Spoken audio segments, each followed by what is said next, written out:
The prosperity gospel began in a land of prosperity, my country, the United States.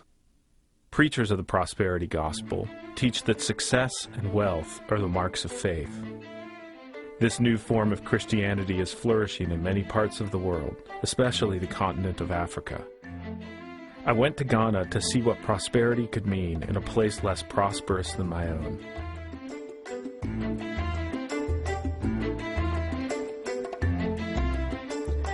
The first place I visited was a small church, where a visiting Nigerian pastor devoted much of his sermon to describing his collection of Mercedes automobiles.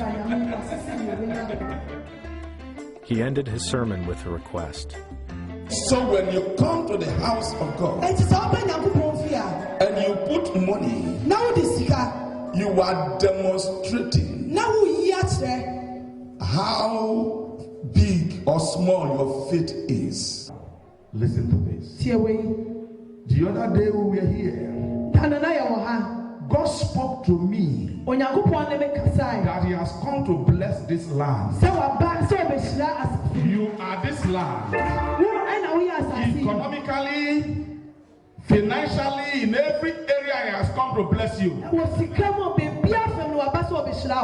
You must respond to Him. Now, before I came, God said, make sure that they give in dollars. If you can give $100, come forward quickly. You can give $100. Okay, you can give $50. You can give $30. Come on, $20. $25. Come on, $20. $15, $10, $5, come and join them. $4, $3, $2, come and join them. I command and will command doors of financial breakthrough to be open to you.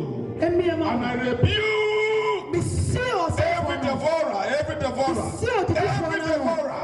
I rebuke it in the name of Jesus.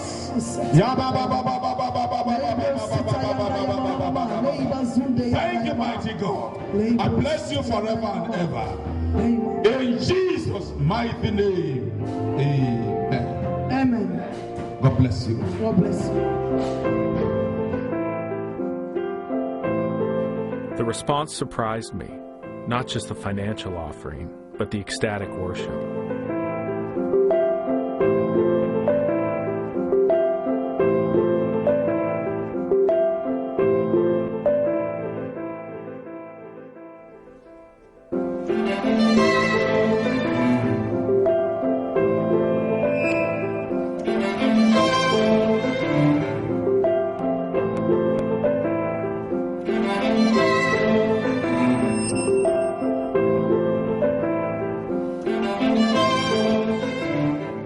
There was something deeper going on here.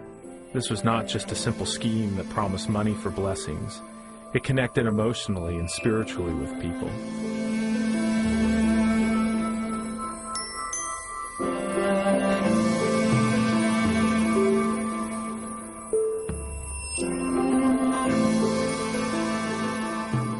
While the prosperity gospel is an American export, it has flourished amidst the traditional worldview of many Africans. They believe that powerful spiritual forces are at work in the world and look to a supreme being as the giver of life.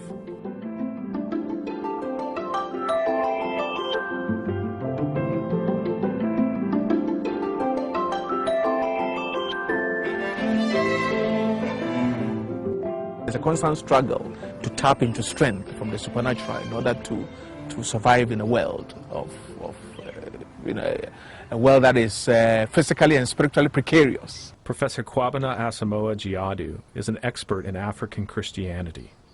These churches, the new Pentecostal churches we have, and even the older ones, offered something new to the African public that was missing in the message of the historic mission churches. And that's something I believe is a message of hope. Not just the hope of heaven, but hope that is existential, something that you can realize here. If you serve God faithfully, if you work hard at what you do, you can make it. There are some things you cannot explain, and there are some things you cannot stop by psychology and by medicine and academic and your mind and by logic. You can only stop them by the weapon of prayer and warfare. Is somebody hearing what I am saying? Can I somebody shout prayer? Shout it again and say prayer. At the Royal House Chapel, the pastor saw the prosperity gospel as a direct answer to the poverty of his community. And I can see this spirit fighting and chasing somebody. But today, we want to tell them there is a man who cannot be defeated. There is a woman who cannot be defeated. And that person is sitting here right now.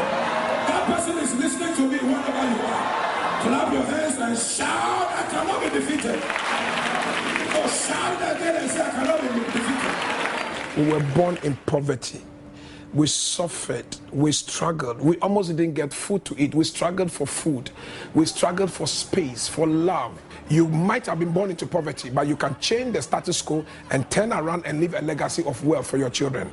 You have been born into many difficulties and challenges, but hey, it starts with you. So for us, preaching prosperity, dreaming prosperity, craving for prosperity, praying for prosperity is not negotiable.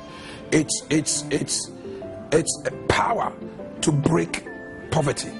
It's a compelling argument. A sanctified materialism offers a way out of poverty.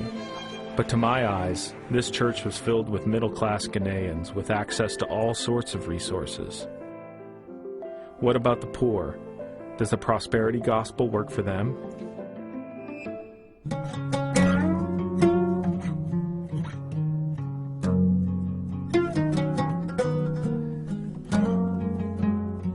Throughout Ghana, healing camps like this are popping up. People come for 7 to 21 days to be healed and delivered from all manners of spirits and demons. They arrive with physical, mental, and emotional needs. Some even arrive with their passports seeking prayer for visas. There are so many, countless of them, every corner of the country. If you preach prosperity, that people must prosper by all means when they do the right things, and by right things, paying tithes, paying offerings, being faithful to the gospel and so on. But it gets to a point where things don't seem to work the way we've been taught that they work. In a way, this is the end of the line for the prosperity gospel.